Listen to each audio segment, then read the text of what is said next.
ತನುವು ನಿನ್ನದು ಮನವು ನಿನ್ನದು, ತನುವು ನಿನ್ನದು ಮನವು ನಿನ್ನದು, ಎನ್ನ ಜೀವನ ಘನವು ನಿನ್ನದು. ನಾನು ನಿನ್ನವನೆಂಬ ಹೆಮ್ಮೆಯ ಋಣವು ಮಾತ್ರವೇ ನನ್ನದು. ತನು ನಿನ್ನದು ಮನವು ನಿನ್ನದು.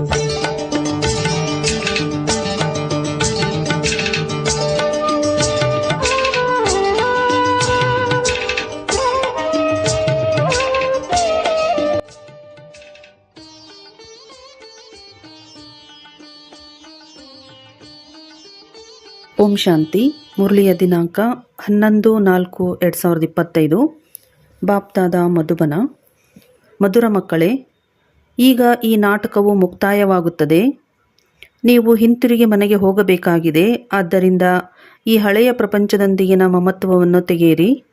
ಮನೆಯನ್ನು ಮತ್ತು ಹೊಸ ರಾಜ್ಯವನ್ನು ಅಂದರೆ ಸತ್ಯಯುಗವನ್ನು ನೆನಪು ಮಾಡಿ. ಪ್ರಶ್ನೆ: ದಾನಕ್ಕೆ ಯಾವಾಗ ಮಹತ್ವಿಕೆ ಇರುತ್ತದೆ? ಅದರ ಪ್ರತಿಫಲವು ಯಾವ ಮಕ್ಕಳಿಗೆ ಪ್ರಾಪ್ತಿಯಾಗುತ್ತದೆ? ಉತ್ತರ: ಯಾವಾಗ ದಾನವಾಗಿ ಕೊಟ್ಟಿರುವ ವಸ್ತುವಿನಲ್ಲಿ ಮಮತ್ವವಿರುವುದಿಲ್ಲವೋ ಆಗಲೇ ಆ ದಾನಕ್ಕೆ ಮಹತ್ವಿಕೆ ಇರುತ್ತದೆ. ಒಂದು ವೇಳೆ ದಾನ ಮಾಡಿದ ನಂತರ ಅದು ನೆನಪಿಗೆ ಬಂದಿತೆಂದರೆ ಅದಕ್ಕೆ ಪ್ರತಿಫಲವು ಪ್ರಾಪ್ತಿಯಾಗುವುದಿಲ್ಲ. ದಾನವನ್ನು ನೀಡುವುದೇ ಇನ್ನೊಂದು ಜನ್ಮಕ್ಕಾಗಿ. ಆದ್ದರಿಂದ ಈ ಜನ್ಮದಲ್ಲಿ ನಿಮ್ಮ ಬಳಿ ಏನೆಲ್ಲವೂ ಇದೆಯೋ ಅದರಿಂದ ಮಮತ್ವವನ್ನು ಕಳೆಯಿರಿ. ಟ್ರಸ್ಟಿಯಾಗಿ ಸಂಭಾಲನೆ ಮಾಡಿ. ಇಲ್ಲಿ ನೀವು ಯಾವುದನ್ನು ಈಶ್ವರೀಯ ಸೇವೆಯಲ್ಲಿ ತೊಡಗಿಸುತ್ತೀರೋ, ಆಸ್ಪತ್ರೆ ಅಥವಾ ಕಾಲೇಜನ್ನು ತೆರೆಯುತ್ತೀರೋ ಅದರಿಂದ ಅನೇಕರ ಕಲ್ಯಾಣವಾಗುತ್ತದೆ. 21 ಜನ್ಮಗಳಿಗಾಗಿ ಅದಕ್ಕೆ ಪ್ರತಿಫಲವೂ ಸಿಗುತ್ತದೆ. ಶಿವ ಭಗವಾನ್ ವಾಚ್: ಮಕ್ಕಳಿಗೆ ತಮ್ಮ ಮನೆ ಮತ್ತು ರಾಜಧಾನಿಯ ನೆನಪಿದೆಯೇ? ಇಲ್ಲಿ ಕುಳಿತುಕೊಂಡಾಗ ಗೃಹಸ್ಥ ವ್ಯವಹಾರ, ಉದ್ಯೋಗ, ವ್ಯಾಪಾರ ಮೊದಲಾದವುಗಳ ವಿಚಾರಗಳು ಬರಬಾರದು. ಕೇವಲ ತಮ್ಮ ಮನೆ ಶಾಂತಿಧಾಮದ ನೆನಪೇ ಬರಬೇಕಾಗಿದೆ. ಈಗ ಈ ಹಳೆಯ ಪ್ರಪಂಚದಿಂದ ಹೊಸ ಪ್ರಪಂಚಕ್ಕೆ ಹಿಂದಿರುಗಬೇಕಾಗಿದೆ. ಈ ಹಳೆಯ ಪ್ರಪಂಚವಂತೂ ಸಮಾಪ್ತಿಯಾಗಬೇಕಾಗಿದೆ. ಎಲ್ಲವೂ ಸಹ ಬೆಂಕಿಯಲ್ಲಿ ಸ್ವಾಹ ಆಗಿಬಿಡುವುದು. ಏನೆಲ್ಲವನ್ನು ಈ ಕಣ್ಣುಗಳಿಂದ ನೋಡುತ್ತೀರೋ, ಮಿತ್ರ ಸಂಬಂಧಿ ಮೊದಲಾದವರೆಲ್ಲರೂ ಸಹ ಸಮಾಪ್ತಿಯಾಗಿ ಬಿಡುವರು. ಈ ಜ್ಞಾನವನ್ನು ತಂದೆಯೇ ಆತ್ಮಗಳಿಗೆ ತಿಳಿಸುತ್ತಾರೆ.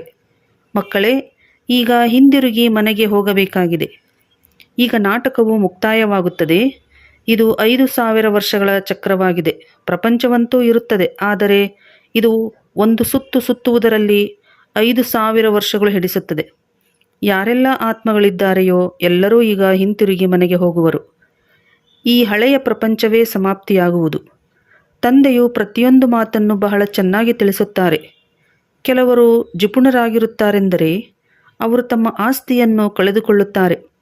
ಭಕ್ತಿ ಮಾರ್ಗದಲ್ಲಿ ದಾನ ಪುಣ್ಯ ಮಾಡುತ್ತಾರಲ್ಲವೇ? ಯಾರಾದರೂ ಧರ್ಮಶಾಲೆಯನ್ನು ಕಟ್ಟಿಸಿದರು, ಆಸ್ಪತ್ರೆಯನ್ನು ಕಟ್ಟಿಸಿದರು, ಇದರ ಫಲವಾಗಿ ಇನ್ನೊಂದು ಜನ್ಮದಲ್ಲಿ ಅವರಿಗೆ ಫಲ ಸಿಗುವುದು ಎಂದು ತಿಳಿಯುತ್ತಾರೆ.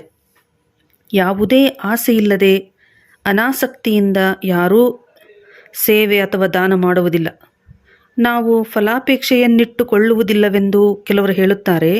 ಆದರೆ ಇಲ್ಲ, ಫಲವು ಅವಶ್ಯವಾಗಿ ಸಿಗುತ್ತದೆ. ತಿಳಿದುಕೊಳ್ಳಿ, ಯಾರ ಬಳಿಯಾದರೂ ಹಣವಿದ್ದರೆ ಅದರಿಂದ ದಾನ ಧರ್ಮಗಳನ್ನು ಮಾಡಿದರೆ ನಮಗೆ ಇನ್ನೊಂದು ಜನ್ಮದಲ್ಲಿ ಪ್ರತಿಫಲವು ಸಿಗುವುದು ಎಂದು ಅವರ ಬುದ್ಧಿಯಲ್ಲಿ ಬರುವುದು.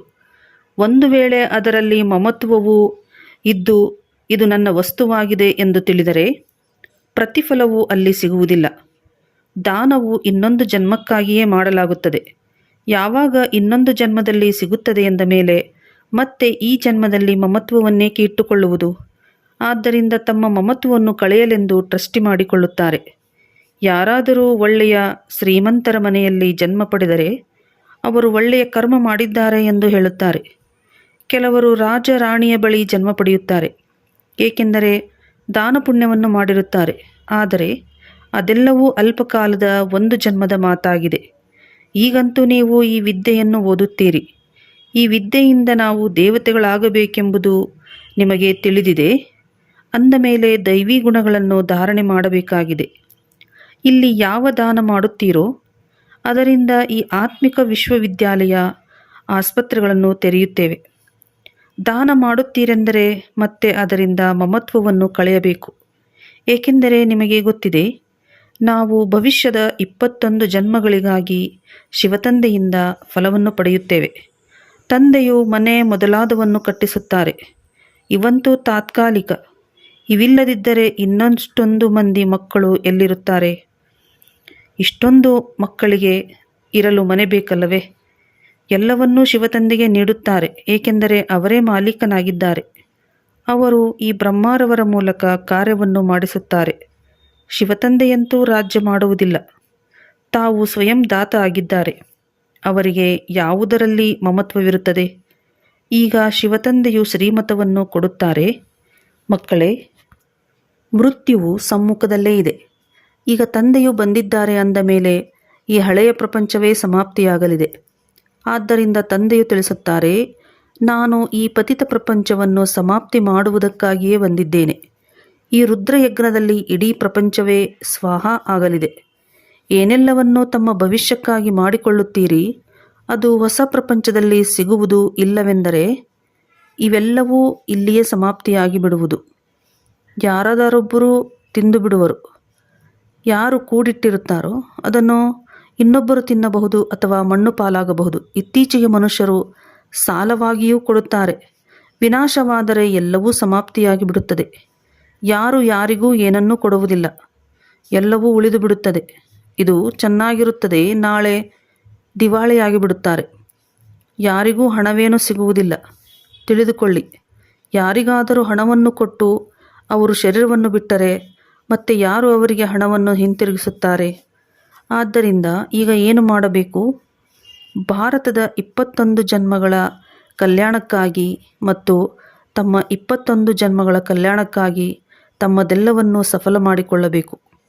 ನೀವು ತಮಗಾಗಿಯೇ ಮಾಡಿಕೊಳ್ಳುತ್ತೀರಿ. ಏಕೆಂದರೆ ನಿಮಗೆ ಗೊತ್ತಿದೆ, ಶ್ರೀಮತದನುಸಾರ ನಾವು ಶ್ರೇಷ್ಠ ಪದವಿಯನ್ನು ಪಡೆಯುತ್ತೇವೆ. ಇದರಿಂದ 21 ಜನ್ಮಗಳ ಸುಖ ಶಾಂತಿಯೂ ಸಿಗುತ್ತದೆ.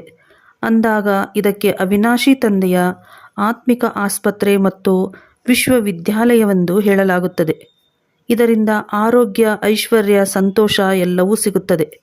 ಇಲ್ಲಿ ಯಾರಿಗಾದರೂ ಆರೋಗ್ಯವಿದೆ, ಐಶ್ವರ್ಯವಿಲ್ಲವೆಂದರೆ ಸಂತೋಷವೂ ಇರಲು ಸಾಧ್ಯವಿಲ್ಲ. ಎರಡೂ ಇದ್ದಾಗ ಸಂತೋಷದಿಂದ ಇರುತ್ತಾರೆ. ತಂದೆಯು ನಿಮಗೆ 21 ಜನ್ಮಗಳಿಗಾಗಿ ಇವೆರಡನ್ನೂ ಕೊಡುತ್ತಾರೆ. ಅದನ್ನು 21 ಜನ್ಮಗಳಿಗಾಗಿ ಜಮಾ ಮಾಡಿಕೊಳ್ಳಬೇಕಾಗಿದೆ. ಈಗ ಯುಕ್ತಿಯನ್ನು ರಚಿಸುವುದು ಮಕ್ಕಳ ಕರ್ತವ್ಯವಾಗಿದೆ. ತಂದೆಯು ಬರುವುದರಿಂದ ಬಡಮಕ್ಕಳ ಅದೃಷ್ಟದ ಬಾಗಿಲು ತೆರೆಯುತ್ತದೆ. ತಂದೆಯು ಬಡವರ ಬಂಧುವಾಗಿದ್ದಾರೆ. ಶ್ರೀಮಂತರ ಅದೃಷ್ಟದಲ್ಲಿ ಈ ಮಾತುಗಳು ಇಲ್ಲವೇ ಇಲ್ಲ. ಈ ಸಮಯದ ಭಾರತವು ಎಲ್ಲದಕ್ಕಿಂತ ಬಡದೇಶವಾಗಿದೆ. ಯಾರು ಶ್ರೀಮಂತರಾಗಿದ್ದರೋ ಅವರೇ ಈಗ ಬಡವರಾಗಿದ್ದಾರೆ. ಈ ಸಮಯದಲ್ಲಿ ಎಲ್ಲರೂ ಪಾಪಾತ್ಮರಾಗಿದ್ದಾರೆ.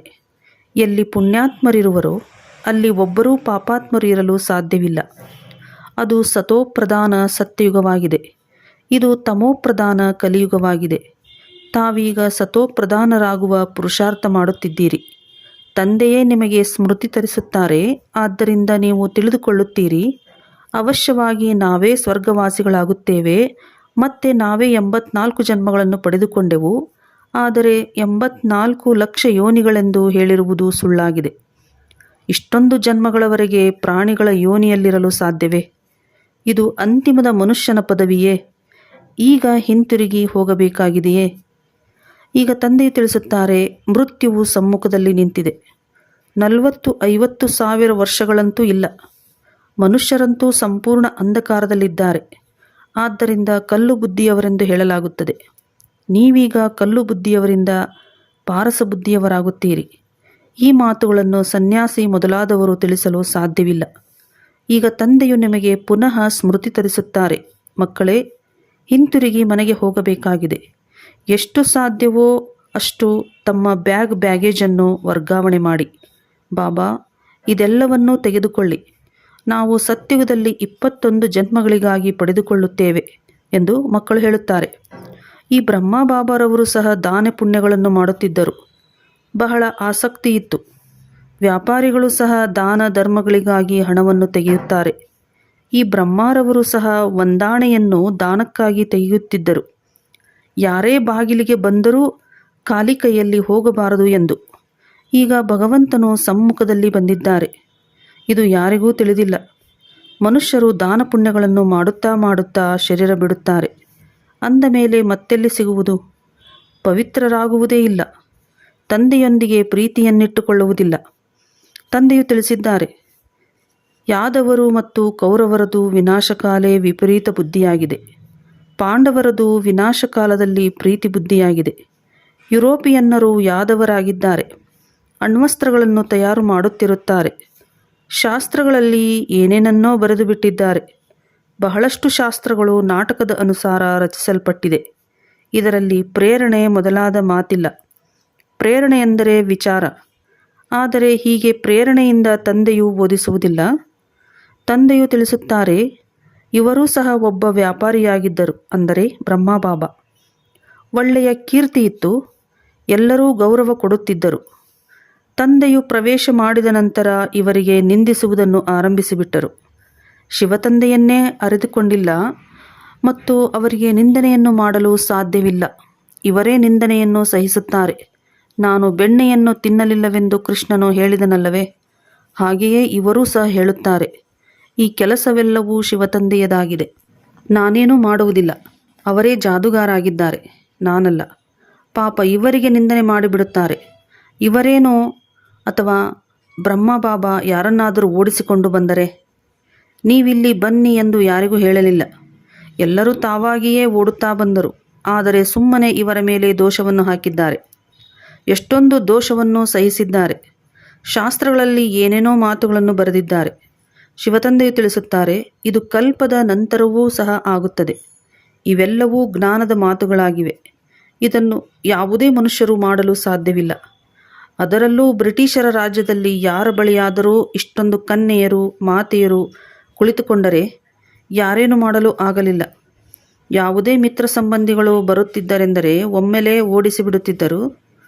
ತಂದೆಯಂತೂ ಬಲೆ ಇವರಿಗೆ ತಿಳಿಸಿ ಕರೆದುಕೊಂಡು ಹೋಗಿ, ನಾನೇನು ಇದಕ್ಕೆ ನಿರಾಕರಿಸುವುದಿಲ್ಲವೆಂದು ಹೇಳುತ್ತಿದ್ದರು.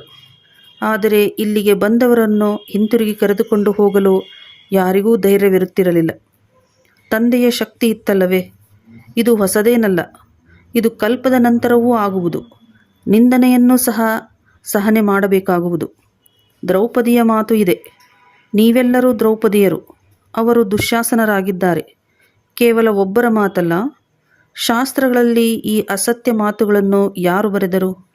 ತಂದೆಯು ತಿಳಿಸುತ್ತಾರೆ, ಇದು ಸಹ ನಾಟಕದಲ್ಲಿ ಪಾತ್ರವಿದೆ. ಈಗ ಯಾರಲ್ಲಿಯೂ ಆತ್ಮದ ಜ್ಞಾನವಿಲ್ಲ. ಸಂಪೂರ್ಣ ದೇಹಾಭಿಮಾನಿಗಳಾಗಿ ಬಿಟ್ಟಿದ್ದಾರೆ. ಆತ್ಮ ಅಭಿಮಾನಿಗಳಾಗುವುದರಲ್ಲಿ ಪರಿಶ್ರಮವಿದೆ. ರಾವಣನು ಸಂಪೂರ್ಣ ತಲೆಕೆಳಗಾಗಿ ಮಾಡಿಬಿಟ್ಟಿದ್ದಾನೆ. ಈಗ ಅದನ್ನು ತಂದೆಯು ಸರಿಪಡಿಸುತ್ತಾರೆ. ಆತ್ಮಾಭಿಮಾನಿಗಳಾಗುವುದರಿಂದ ಸ್ವತಃ ಸ್ಮೃತಿ ಇರುತ್ತದೆ. ನಾವಾತ್ಮಗಳಾಗಿದ್ದೇವೆ. ಈ ದೇಹವು ನುಡಿಸಲು ಒಂದು ವಾದ್ಯವಾಗಿದೆ. ಈ ಸ್ಮೃತಿ ಇದ್ದರೂ ಸಹ ದೈವಿ ಗುಣಗಳು ಬರುತ್ತಾ ಹೋಗುತ್ತವೆ. ನೀವು ಯಾರಿಗೂ ದುಃಖವನ್ನು ಕೊಡುವಂತಿಲ್ಲ. ಭಾರತದಲ್ಲಿಯೇ ಈ ಲಕ್ಷ್ಮೀನಾರಾಯಣರ ರಾಜ್ಯವಿತ್ತು. ಇದು 5,000 ವರ್ಷಗಳ ಮಾತಾಗಿದೆ. ಒಂದು ವೇಳೆ ಯಾರಾದರೂ ಲಕ್ಷಾಂತರ ವರ್ಷಗಳೆಂದು ಹೇಳುವರೆಂದರೆ ಅವರು ಘೋರ ಅಂಧಕಾರದಲ್ಲಿದ್ದಾರೆ ಎಂದರ್ಥ. ನಾಟಕದ ಅನುಸಾರ ಯಾವಾಗ ಸಮಯವು ಮುಕ್ತಾಯವಾಗುತ್ತದೆಯೋ ಆಗ ಪುನಃ ತಂದೆಯು ಬಂದು ತಿಳಿಸುತ್ತಾರೆ, ಮಕ್ಕಳೇ, ನನ್ನ ಶ್ರೀಮತದಂತೆ ನಡೆಯಿರಿ. ಸಾವು ಸಮ್ಮುಖದಲ್ಲಿ ನಿಂತಿದೆ. ಶ್ರೀಮತದಂತೆ ನಡೆಯಲಿಲ್ಲವೆಂದರೆ ಒಳಗಿನ ಇಚ್ಛೆಗಳೆಲ್ಲವೂ ಉಳಿದು ಬಿಡುವುದು. ಮೃತ್ಯುವಂತೂ ಖಂಡಿತ ಇದೆ. ಇದು ಅದೇ ಮಹಾಭಾರತ ಯುದ್ಧವಾಗಿದೆ. ಎಷ್ಟು ತಮ್ಮ ಕಲ್ಯಾಣವನ್ನು ಮಾಡಿಕೊಳ್ಳುತ್ತೀರೋ ಅಷ್ಟು ಒಳ್ಳೆಯದು. ಇಲ್ಲವಾದರೆ ನೀವು ಖಾಲಿ ಕೈಯಲ್ಲಿ ಹೋಗುತ್ತೀರಿ. ಇಡೀ ಪ್ರಪಂಚವು ಖಾಲಿ ಕೈಯಲ್ಲಿ ಹೋಗುವುದಿದೆ. ಕೇವಲ ನೀವು ಮಾತ್ರ ಮಕ್ಕಳೇ ಕೈ ತುಂಬಿಕೊಂಡು ಅರ್ಥಾತ್ ಧನವಂತರಾಗಿ ಹೋಗುತ್ತೀರಿ.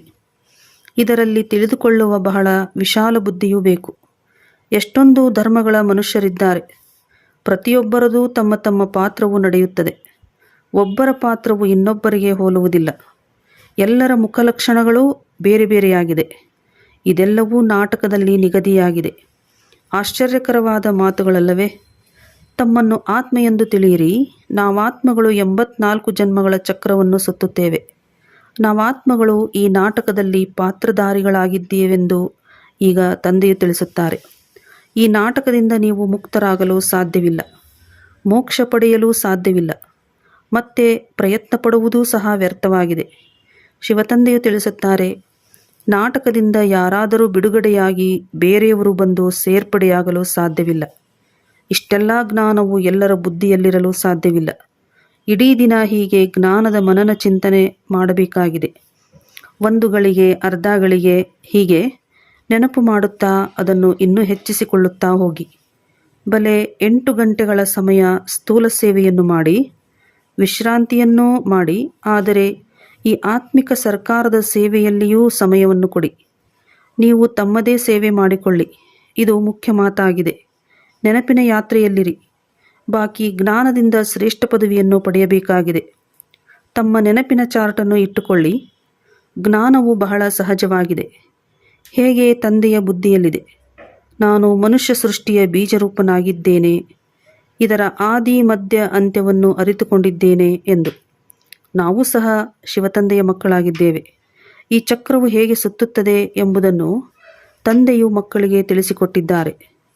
ಹೇಗೆ ಸ್ಥೂಲ ಸಂಪಾದನೆಗಾಗಿಯೂ ನೀವು 8-10 ಗಂಟೆಗಳ ಸಮಯವನ್ನು ಕೊಡುತ್ತೀರಲ್ಲವೇ?